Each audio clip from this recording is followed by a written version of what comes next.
We're back again.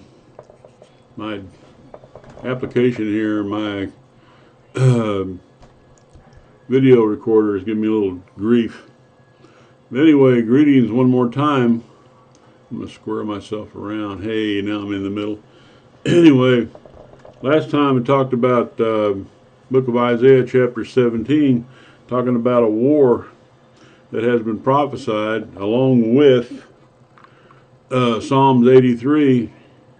It's been called the Isaiah 17 Psalms 83 war, and it is a war of the end times.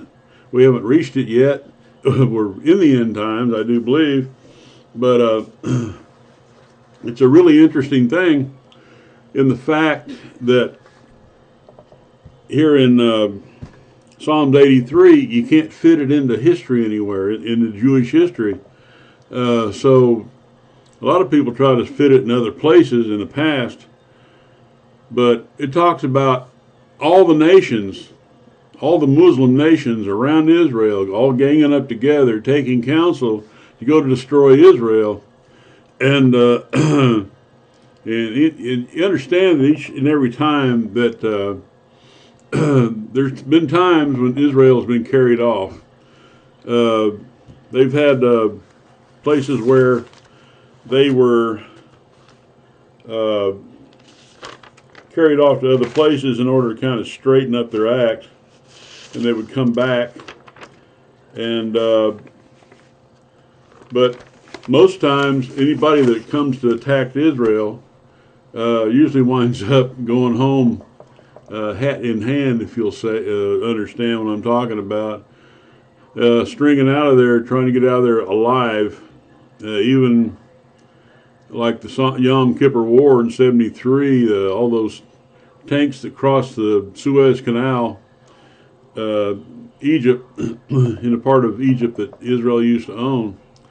It was a tough thing, but our president at that particular time, Richard Nixon, sent stuff, weapons and ammunition to carry him out. And simply because there's something, he remembered that his mother said that, you're going to do something for God, and he did it, and it saved the nation of Israel for that day. But things have always happened to where God is actually helping Israel out, and Israel is a nation forever. It's not going anywhere. There's some changes going to take place. They're going to have some tough times. They're a nation that have a number of Christians in it now, a number of Messianic Christian churches where they have a priest rather than a pastor, and the congregation is separated between men and women, just like it was in the old temple. But they're preaching the word of Christ, they're preaching the full word of God now, and those people are not usually real popular amongst the rest of the Jews, but it's growing, but not to the place where the entire nation will actually seek after God. And they will come to a place where they'll realize that Christ is their Messiah, and he comes back, and they'll mourn for him, and they'll seek salvation and receive it through him. But here's the Psalms 83 war, and it's a tough row to hoe, and Israel gets hurt. I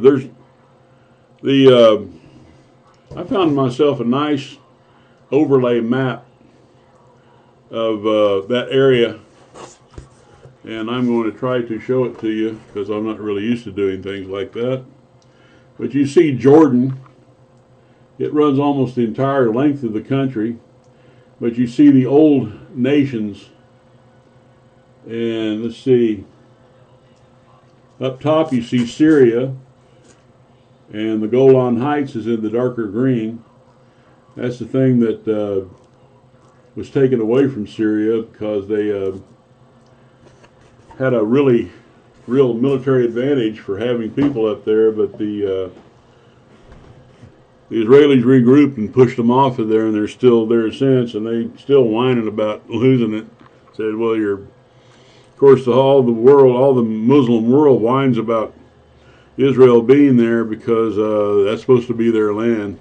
The term ISIS, the Islamic State in Syria, was later called ISIL, the Islamic State in Levant, and that meaning the Middle East without Israel. But there will not ever be a Middle East without Israel. Israel is permanent, and God has promised that. Anyway, Psalm 83. Now, there's something different about this because a lot of times, in most places, God is using His Word to reach people, convert them, win them to Christ. In this case, win them back to God where they should be. But in this particular case, they're asking God to put on His track shoes and do a tap dance on them. And it's not really nice. There's one verse that says that, make them realize who you are. Let me see, where is that? Right back here. See, fill their faces with shame that they may seek Thy name, O Lord. That's the one and only place you see in there where they actually wanting somebody to convert, get out of the thing they're in and get next to God. But the rest of this stuff is let's go bang them upside the head. This war is going to be tough on the Israelis. They're going to lose a lot of people. They're going to they won't lose any land, but they'll lose food and everything else. But it sets that world up over there for Antichrist, because he'll have, it'll be tough, and here comes Antichrist with all the solutions. And the Israelis, thinking he's Messiah, will make a 7-year pact with him. About 3.5 years into it, they'll figure out they've been had. But anyway, just recently, the President of the United States, President Trump, has recognized Jerusalem as the capital of Israel. And being it has for about 3,000 years now, there's nothing really strange about that, except for those folks that really, really want Israel, and those who actually claim that Jerusalem is their capital, such as the PLO and things like that. No, it's not their capital. The so-called Palestinians says, well, this is our capital. No, it's really not. This place has been fought over for centuries now, like in the Crusades, we got two bunches of people fighting over something that belonged to neither of them.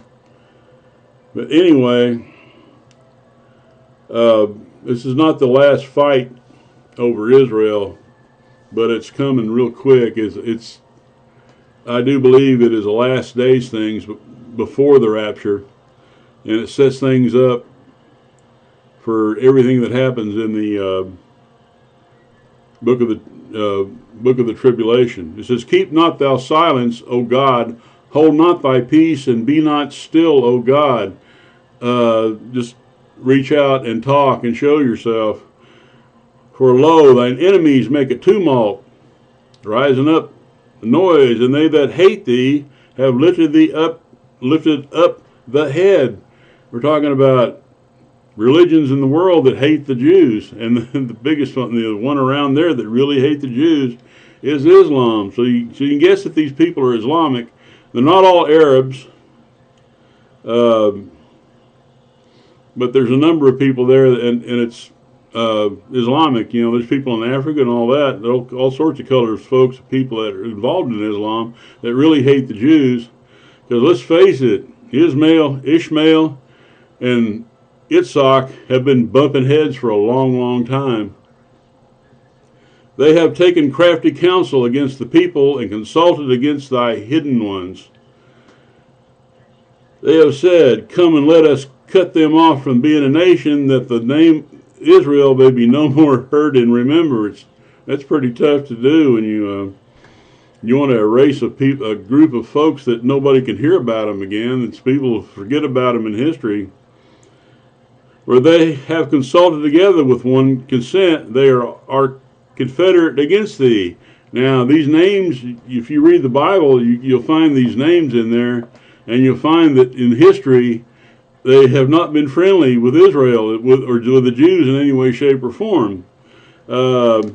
The tabernacles of Edom, that's Esau, the brother of Jacob. You know how well they got along. Jacob had to take off for quite a while to come back, and they finally separated. But Edom is red. That's his color when he was born. But he's the father of Edomites. And now the Edomites, let's see, Edom, right down here.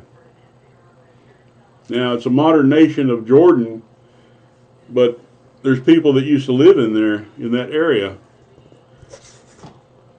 And the Ishmaelites, any descendant of Ishmael, not the illegitimate son of Abraham, but he's the son of getting ahead of God. And if Abraham hadn't done that, there would be no Ishmaelites, and I don't think that, getting ahead of God always brings trouble. In this particular case, it brought a group of people that I've known a number of them, and likable people, great hospitality. Some of them can just go off half-cocked. Anyway, it says, Ishmael, they call him a wild donkey of a man. Said his hand will be against everybody, and everybody's hand will be against his. He had 12 sons, which are the pillars of the Muslim religion. And most of the Arabs are actually descendants of Ishmael. I know met a lot of Arabs that were also born again believers, and there's getting to be more and more and more all the time. And it kind of changes their outlook on things. Or anybody else that gets saved, it kind of changes your outlook on things. And if you were a nut job before, it usually settles you right down. And you can turn that nut job attitude that you had working for the devil, working for Satan, and you turn that around. I find the people that run the hardest for Satan, when they get saved, they run real hard for God. They put all that energy into something good. And the Hagarenes, that's any descendant of Hagar, the mother of Ishmael. Ishmael, who's also said, I can't have children, so go into my handmaiden Hagar and bear a son. And that turned out to be a real bad deal. Gebel, tribes of the Edomites. They're part of the Edomites. And also in Ammon and Abimelech.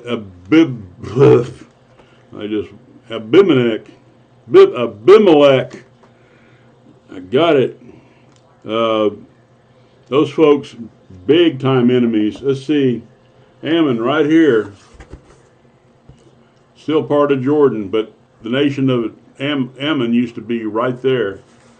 And Ammon and Abimelech were always really bad enemies, and especially the tribe of Abimelech were really hard on the Israelites. And the Hagarites, we talked about. The Philistines, I can't find any evidence of the existence of descendants of the Philistines. They were not Arabs or Shemites. Philistia, that area down there, which is now called the Gaza Strip, it's that blue area right there. Gaza used to be, part of it anyway, it was a lot larger, but Philistia, you had folks in there, Gaza, Ashkelon, Ashdod, Gath, and Ekron.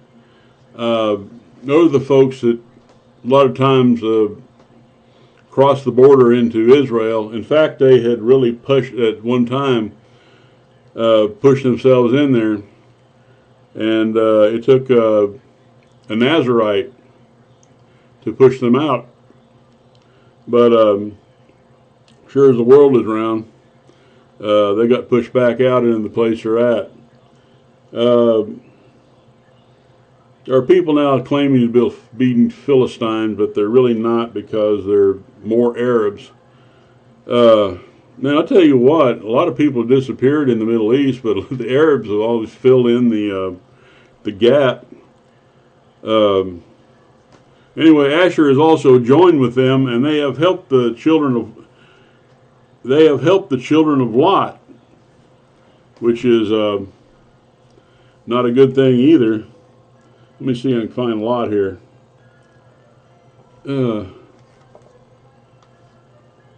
Okay, yeah, Lot is the father of Moab and Ammon, the Moabites and the Ammonites, and I can't really tell you who he was the brother of at the moment, being brain dead. Anyway, do unto them as unto the Midianites, as to Sisera, as to Jabin, as to the brook of Kishon. The Midianites got wiped out. A number of folks came down and killed them off. Sisera was a special case, being as he took off on foot trying to get away from the armies of Israel, and he ran into a tent, and he said, "Cover me over and hide me from them, and everything will be okay." She did, and she grabbed a tent spike, and while he wasn't looking, she drove it through his noggin, which was not good for Sisera. And when the Israelites showed up, she pulled back the cover and says, "Here's your boy. He is dead," which is what these people are going to wind up being, is dead. Which perished at Endor. They became as dung for the earth, fertilizer, bodily fertilizer.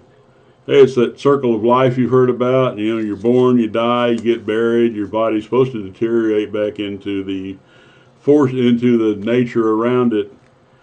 And at that particular time, those guys did. They turned back into. They deteriorated. Their bodies just not. It took a while, but we're talking about some guys laying out there and being fertilizer after a while. Make their nobles like Oreb and like Zeeb. Yea, all their princes as Zeeb, as of Zalmunna. And I'm going to pull back there and see that in the book of Judges. Judges 8. I must be growing on doing this now. Anyway, 8:12.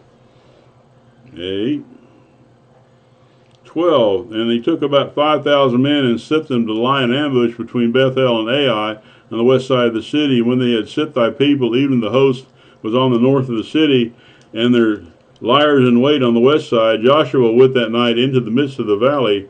And it came to pass, when the king of Ai saw it, and they hasted and rose up early, and the men in the city went out against Israel to battle, he and all these people at a time appointed before the plain, when he wist not that there were liars, but he wist not that there were liars in ambush against him behind the city.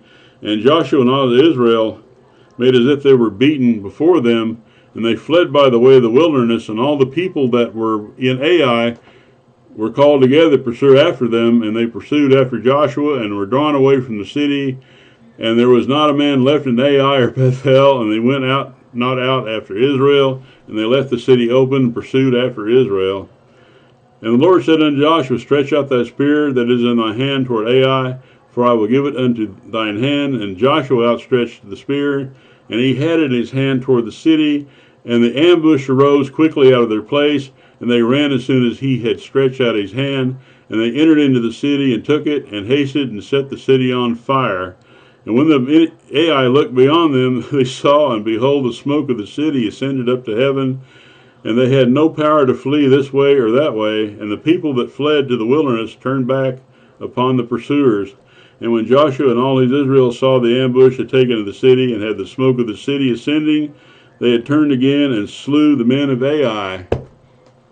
That sounds like a positive negative. Who said, let us take ourselves the houses of God in possession. Oh my God, make them like a wheel. Talking about, I've had two ideas on that. One like a grinder's wheel that grinds things into powder. Or talking about a whirlwind.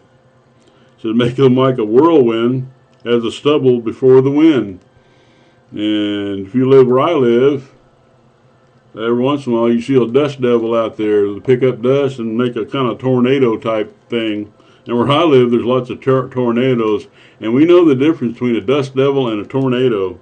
Dust devil won't tear your house down. There's a great big difference right there. As the fire burneth the wood, and the flame setteth the mountains on fire. So persecute them. Yeah. It's not really that funny. It's just the idea of you know, God, come on and do this. You know, you do these people number 10. So persecute them with thy tempest, and make them afraid of thy storm. Fill their faces with shame, that they may seek thy name, O Lord. Yeah, which is always a good deal. You know, sometimes it takes a real bad scene to make people real, you know, pray or seek God or anything like that. Sometimes God lets things happen so you'll actually seek after Him. Even if you're born again, things can happen so you'll seek after Him. So, in order to avoid things happening, seek after Him first. You know, you hang tight with Him, and He'll hang tight with you. You know, keep your relationship close. Let them be confounded and troubled forever. Yea, let them be put to shame and perish, that men may know that thou, whose name alone is Jehovah, art the most high over all the earth. In a lot of places it's translated Jehovah, a lot of places it's translated Yahweh. I personally prefer Yahweh, because the word Jehovah is something that comes out of the 1880 I'm trying to think of the name of the movement. Oh well, that comes out of the 1880s. The higher critical school, which is rubbish. So, he's saying, God, rise up and destroy these people. The Israelis win, but they lose a lot of stuff. They lose, talked about removing the fortress. There are places later on they said, so let us go up and just up to unwalled villages. After this, the villages are basically unwalled because they don't need to be. Some are just destroyed. But the people of Islam have been trying to destroy Israel for quite some time. I believe it's 22 different nations have come against Israel and gone home, wondering why they did. So, this is, like I said, this is a place where the history, this can't be fit into Jewish history anywhere. So it has to be something of the future, and I do believe that it is coming quick. Our Nikki Haley, our ambassador of the UN, sat there today, or actually yesterday, and said, if you have a problem with what we did, and you have a problem with us moving our embassy there to Jerusalem, basically we can cut off any funding we've been giving you.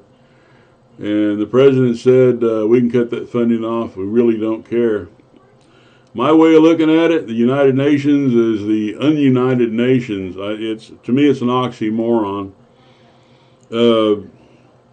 I can't see that they've done a whole lot in history except help set things up for the Antichrist, because Antichrist will use it if it's still there.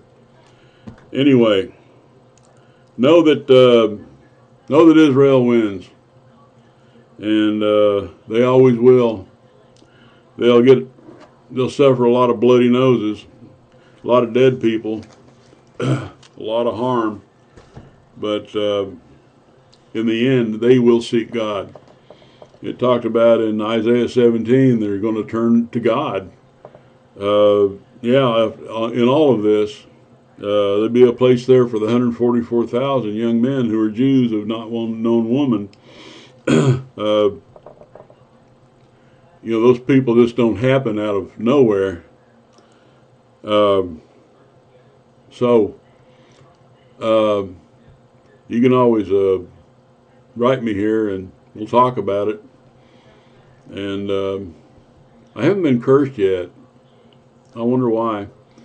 Anyway, I've been congratulated either. I didn't expect that. I never expect that.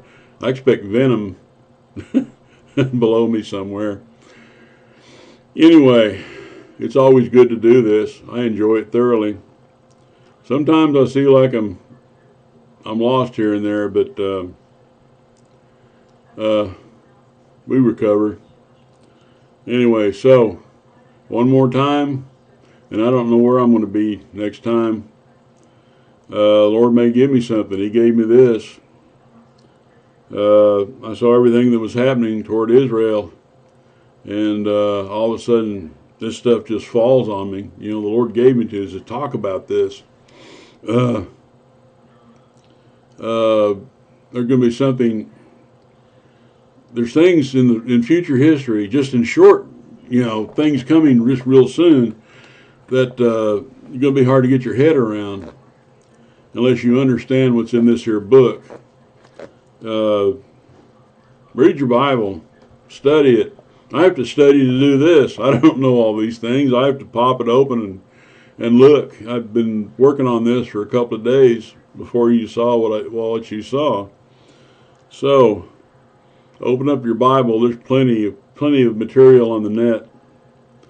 The Blue Bible, it breaks it down into Hebrew or Greek or Aramaic, and it shows you what's in Strong's Concordance, so you can you know, understand more about what's going on. And saying that, I shall say God bless you all, and you have the message.